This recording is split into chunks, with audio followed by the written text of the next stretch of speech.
আসসালামু আলাইকুম বন্ধুরা, আপনারা সবাই কেমন আছেন?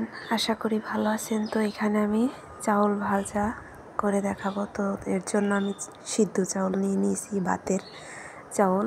তো এখানে আমি লবণ আর পানি নিয়ে মাখিয়ে নেব। তো এই যে দেখেন বন্ধুরা, চাউলগুলো আমি মাখিয়ে নিয়েছি। তো এখন রেখে কড়াইটা চুলায় বসিয়ে দিব।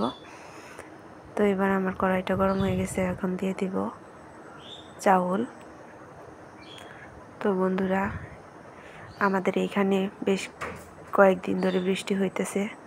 তো এর জন্য ভাবলাম যে এই ঠান্ডার মধ্যে চাউল ভেজে খেলে অনেক মজা লাগবে। তো আপনাদের সাথেও শেয়ার করলাম। এই যে দেখেন বন্ধুরা, আমার এক খোলা হয়ে গেছে। তো আমরা গ্রামে থাকি, গ্রামে থাকার মজাই আলাদা। তো গ্রামে কি করি না করি সেটাই আপনাদের সাথে শেয়ার করি। এই যে আমার চাউল ভাজা হয়ে গেছে।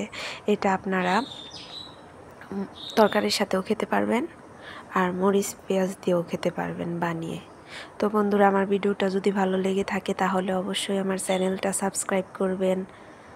তো বন্ধুরা, সবাইকে সাপোর্ট করবেন। তো বন্ধুরা, এই যে দেখেন, এর সাথে মরিচ দিয়ে পেঁয়াজ দিয়ে খেতে খুবই দারুণ হয়। তো বন্ধুরা, আশা করি ভিডিওটা ভালো লাগবে আপনাদের কাছে।